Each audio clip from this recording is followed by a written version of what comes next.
Hello बच्चों, चलो आज एक और स्टोरी सुनते हैं मैडम से। तो फिर स्कूल चलते हैं।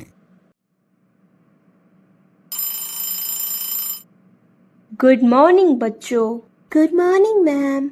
आपकी क्लास टीचर मैम थोड़ा बिजी हैं, तो आज की क्लास मैं लेने वाली हूँ और इस पीरियड को हम इंटरेस्टिंग बनाने के लिए मैं आपको एक कहानी सुनाऊंगी। हमारी कहानी है United Nations goal number 12 responsible consumption and production के ऊपर। क्या आप सभी कहानी सुनने के लिए तैयार हो? Yes ma'am. कहीं दूर एक गांव में बहुत अमीर सेठ रहता है। उसके दो बेटे होते हैं, रमेश और राकेश। रमेश हम बहुत ही मेहनती होता है, हमेशा टाइम से जगना, टाइम से खाना, टाइम से सोना और खूब मन लगाकर पढ़ाई करना, और तो और हमेशा अपनी क्लास में फर्स्ट आता था। राकेश रमेश से बिल्कुल अपोजिट था। उसका कोई टाइम नहीं था, ना ही खाने का, ना ही सोने का और ना ही पढ़ने का। उसके बस पासिंग मार्क्स ही आते थे। बहुत अमीर होने के कारण राकेश को अपने ऊपर बहुत घमंड था और वो किसी से तमीज से बात नहीं करता था। वो सोचता था मैं बहुत अमीर हूँ और मेरी सारी जरूरतें पूरी हो रही हैं, तो पढ़ाई की क्या जरूरत है। वो क्लब जाता था, फालतू के बाइक इधर से उधर घुमाता फिरता था, 4 महीने के बाद नया फोन ले लिया करता था और रुपए और बाइक का बहुत ज्यादा मिसयूज करता था। रमेश को अमीर होने पर बिल्कुल घमंड नहीं था, बल्कि वो हमेशा दूसरों की मदद किया करता था। रमेश इतना अलग है राकेश से।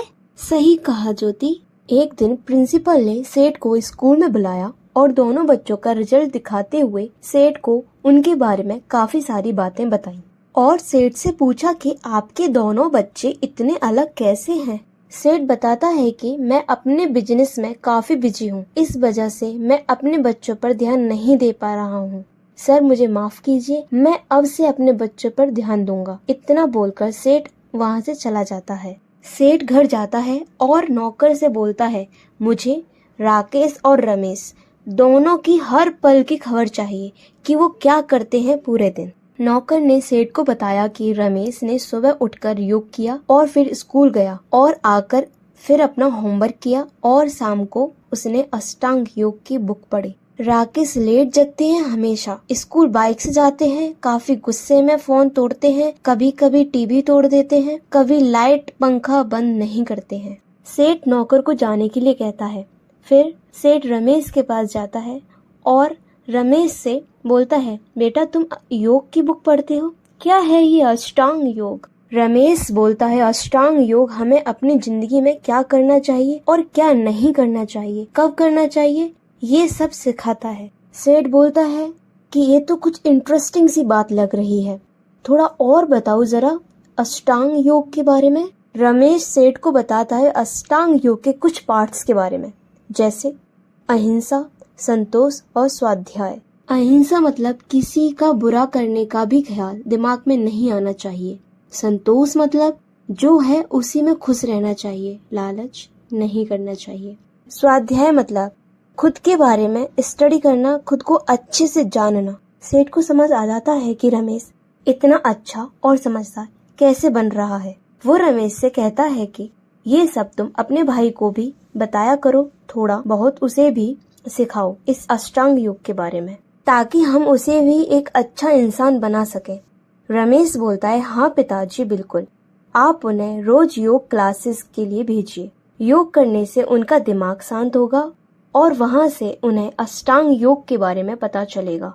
सेठ ने राकेश को योग क्लासेस ज्वाइन कराया। पहले दिन राकेश जा नहीं रहा था, पर कुछ दिन बाद उसे योग करना अच्छा लगने लगा और योग करने के बाद राकेश को काफी रिलैक्स फील होने लगा। और फिर कुछ वक्त बाद राकेश को इतना अच्छा लगने लगा कि वो हर रोज सुबह शाम योग करने लगा। योग करने की वजह से राकेश का दिमाग शांत हो गया और अष्टांग योग की वजह से वो धीरे धीरे बदलने लगा और एक जिम्मेदार और समझदार लड़का बन गया। अरे वाह मैम, कहानी तो बहुत अच्छी थी। तो बच्चों, आपने इस कहानी से क्या सीखा?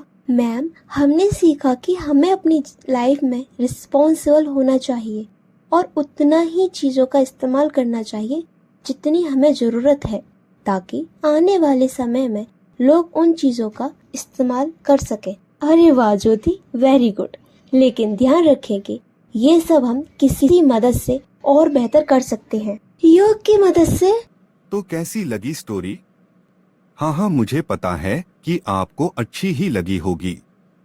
स्टोरी को देखने और समझने के लिए धन्यवाद।